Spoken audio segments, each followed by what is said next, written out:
Hello everyone and welcome back to my YouTube channel. Today I have a really simple Christmas card to share with you featuring the Holly Jolly Koala by Rachelle Anne Miller.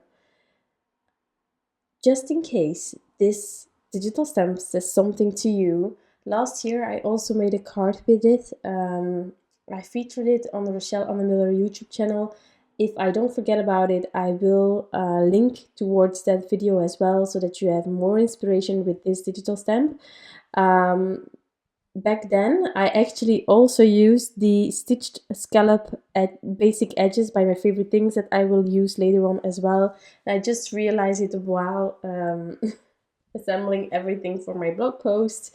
So it was really funny. So in case you do have this edges die or a similar one, definitely also check out the other inspiration because it's so similar. It's really fun.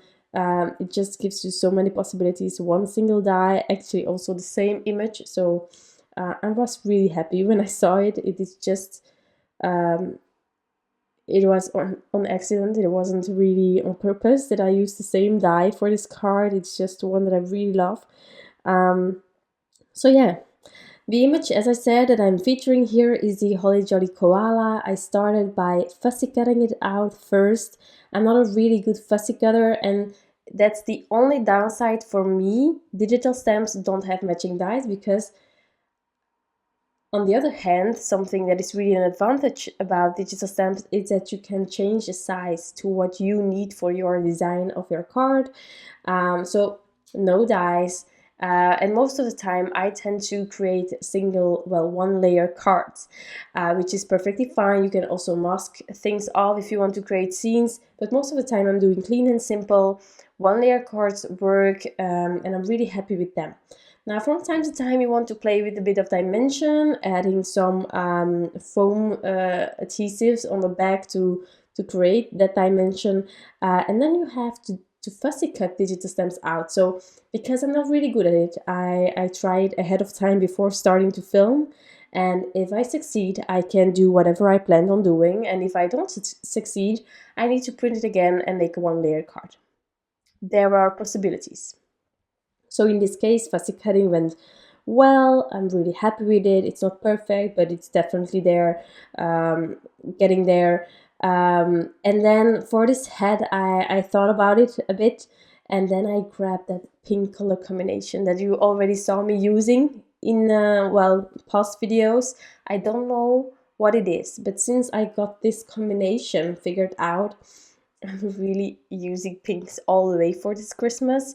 You have like these phases. I don't know if you have it, but I have it like sometimes I just want realistic colors, and I really love that bright red that you have for Christmas, the deep red sometimes, the greens, the reds, all those things. And I definitely have some Christmas cards left to feature with those more traditional colors.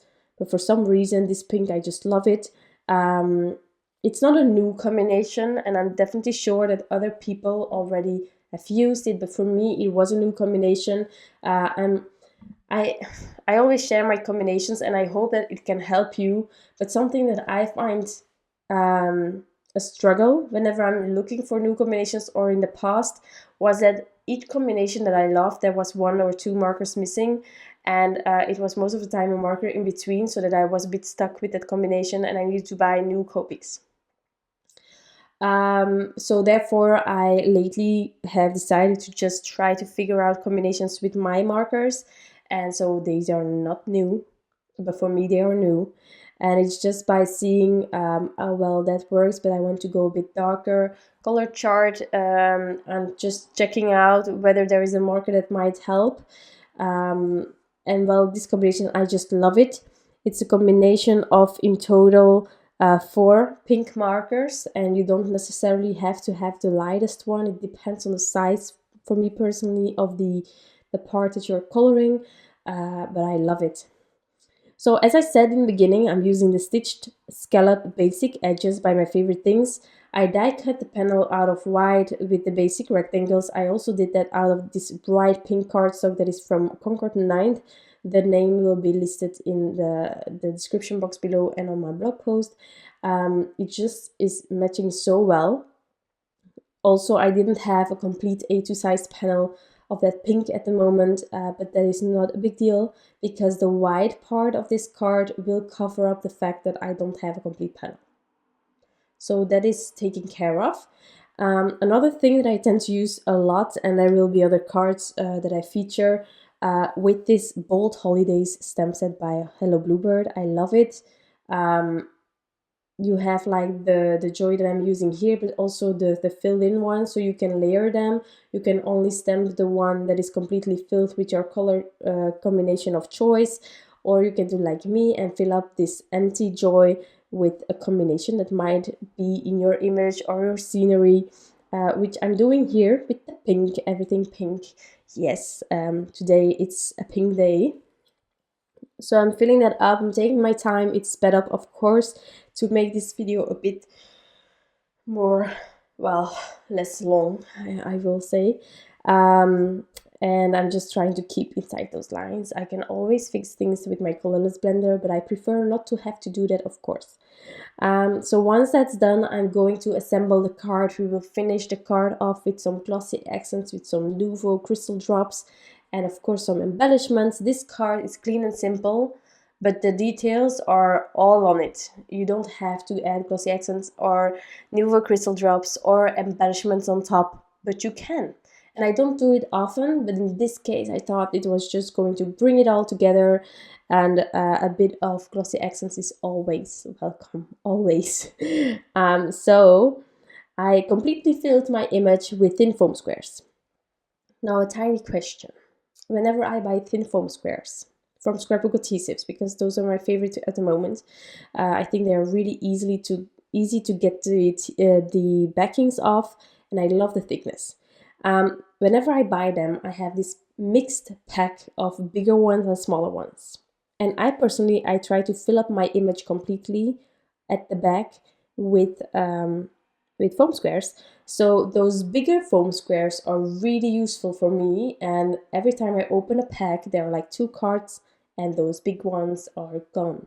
And then I have all of these sheets left with the small thin foam squares, which are perfect as well, but I cover the complete back of my images. So to be a bit more efficient, for me personally, it would be great to have just packages with the bigger squares of the thin foam squares. Does that exist? Just a tiny question. Getting it out in the open. I love those bigger ones. They are really wonderful. And well, it's just handy to have. Well, that being said, if you know if it's available or not, let me know please in the comments. You would help me a lot. I also added heart sprinkles here, of course the pink ones. Let's keep it pink. And as I said, the glossy accents on the nose, on the joy. Really simple, but it adds so much more to your card. I love it. I also took my time here to fill in those letters. And to not go too much outside of the edges of the joy. And I love how it turned out. It's really simple, and the simplicity isn't being taken away by adding glossy accents, so the noses and the joy. And then I decided to do my Christmas thing. It's something that I tend to do often with Christmas cards. It's adding NUVO crystal drops simply white, and not as drops on the background of my card, but I'm filling up all those white areas of Christmas suits, of the hats, anything like that. And then I'm always using like a craft knife or a needle to really go inside those tiny areas, but also to remove the NUVO crystal drops that I added on top of the lines. Sometimes it just needs to have that defined line, and you can get rid of it at the start of adding it. So that is my card for today. Really simple. I hope that it can inspire you. Don't forget there is another one quite similar that can inspire you as well. I hope that you will check it out if you haven't yet. Thank you so much for being here. I wish you all an incredible day, and I'll be back soon with some more inspiration. Bye!